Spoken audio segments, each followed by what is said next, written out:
Hello दोस्तों, मैं हूं रजत। दोस्तों, अगर आपने कभी भी टिकटॉक को यूज किया है या फिर अब आप टिकटॉक के जैसा कोई न्यू प्लेटफॉर्म ढूंढ रहे हैं तो आप इस वीडियो को जरूर देखिए, क्योंकि इसमें आपको कई सारी इंफॉर्मेशन मिलने वाली है टिकटॉक से रिलेटेड और वहीं पे शायद आप बर्बाद होने से भी बच जाएंगे।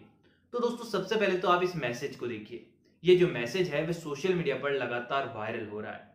दोस्तों, कोई भी सोशल मीडिया प्लेटफॉर्म क्यों ना हो, टिकटॉक यूजर्स जो है उनके सामने मैसेज जरूर आया होगा। अगर अगर आप टिकटॉक को मिस कर रहे हैं या फिर कोई वैसा ही प्लेटफॉर्म ढूंढ रहे हैं और आप सोच रहे हैं कि टिकटॉक वापस आ जाए, तो आप इस लिंक पर जरूर क्लिक करेंगे। लेकिन अगर आपके पास ऐसा कोई मैसेज आता है तो आप इस पर बिल्कुल भी क्लिक मत कीजिएगा। तो दोस्तों, बता दूं कि जो टिकटॉक है और उसके साथ ही जो कंपनी है जो कि टिकटॉक को चलाती है, टिकटॉक के साथ साथ हेलो ऐप और वहीं पे वीगो वीडियो, तीनों एक ही कंपनी के ऐप है। और इन तीनों को जब इंडिया में बैन किया गया तो ये जो कंपनी थी उसे लगभग 50 करोड़ का घाटा हुआ कुछ ही दिनों के अंदर। और आगे कितना घाटा होने वाला है आप इस समझ सकते हैं और अंदाजा लगा सकते हैं। तो ऐसे में दोस्तों, भारत में जो करोड़ों यूजर्स थे वो टिकटॉक के और इन तीनों एप्लीकेशन के बैन होने से काफी ज्यादा परेशान हो गए। और गूगल पर लगातार रिकॉर्ड तोड़ रूप पे सर्च किया गया कि टिकटॉक जैसा ही कौन सा दूसरा प्लेटफॉर्म है और टिकटॉक को हम कैसे यूज कर सकते हैं, क्या टिकटॉक प्रो फिर से आने वाला है, कुछ इस टाइप से। और दोस्तों, बता दूं कि जब ऐसी कोई सिचुएशन आती है, जब गूगल पर लगातार कोई चीज को सर्च किया जाता है, किसी चीज को यूज करने के लिए कुछ आइडियाज मांगे जाते हैं, तो ऐसे में हैकर्स जो होते हैं वह एक्टिव हो जाते हैं। और दोस्तों, ये जो मैसेज है वह उन्हीं के द्वारा बनाया गया है।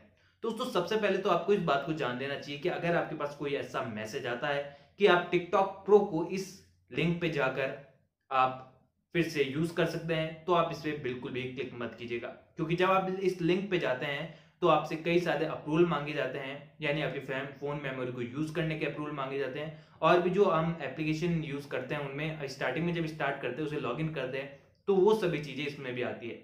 लेकिन दोस्तों, ये पूरी तरीके से एक फर्जी लिंक है, जिसपे आप अगर जाते हैं तो आपका डेटा चोरी हो सकता है और वहीं पे आपकी प्राइवेसी भी भंग हो सकती है। और साथ ही आपकी जो अकाउंट डिटेल्स वगैरह अगर आपके नंबर से ही चल रही है, अगर आपकी मेल आईडी उसमें जुड़ी है, तो आपके वो सब भी हैक हो सकते हैं।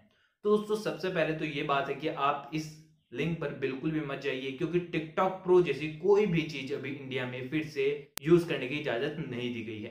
खैर दोस्तों, बता दूं कि इस बात पर चर्चाएं काफी ज्यादा, लेकिन दोस्तों इसी के साथ बता दूं कि टिकटॉक इस समय पूरी कोशिश कर रहा है फिर से भारत में अपनी एंट्री मारने की, क्योंकि वह चीन से अब मुंह फेर रहा है, क्योंकि वह चीनी कंपनी होने का दावा वह छोड़ने की कोशिश कर रहा है, क्योंकि चीन से उसे शायद इतना प्रॉफिट नहीं होता जितना कि इंडिया उसे प्रॉफिट दे देता है। तो ऐसे में आप फ्यूचर में टिकटॉक फिर से अनलॉक होता है इंडिया में या फिर नहीं, ये देखना सबसे ज्यादा इंटरेस्टिंग होगा। खैर दोस्तों, बता दूं कि टिकटॉक यूजर्स के लिए जो कि काफी बड़ी खुशखबरी है, उनके लिए कई सारी एप्लीकेशन सब आ चुकी है जो कि पूरी तरह इंडियन है।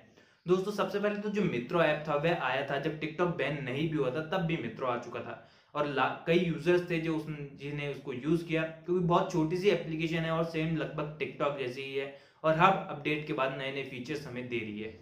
इसी के साथ ही लिटलॉट जैसे कई सारे ऐप है वह अब आ चुके हैं, जिसमें टकाटक, लिटलॉट, मित्रों, ऐसे बहुत से ऐप आ चुके हैं जो कि पूरी तरह इंडियन है और टिकटॉक जैसा ही पूरा उनका फीचर है, अगर आपने उन्हें यूज किया हो तो।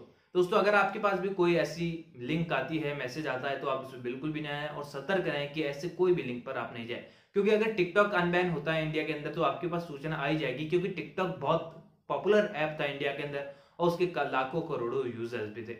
दोस्तों, आप कौन सा यूज कर रहे हैं इंडियन ऐप टिकटॉक की जगह? क्या आप इन एप्स को यूज करने के बाद भी टिकटॉक को मिस कर रहे हैं? कमेंट बॉक्स में जरूर बताइए। और इंस्टाग्राम पर भी अपने ओपिनियंस मेरे साथ शेयर कर सकते हैं, और भी कोई कंफ्यूजन हो तो वो भी डिस्कस कर सकते हैं। और भी अपडेट्स के लिए जुड़े रहिए मेरे साथ, तो कीजिए चैनल को सब्सक्राइब और बेल आइकन दबाना ना भूलें, ताकि वीडियोस को नोटिफिकेशन पे आपके पास पहुंच जाएंगे। अगली वीडियो फिर लौटूंगा, जब तक के लिए थैंक यू दोस्तों।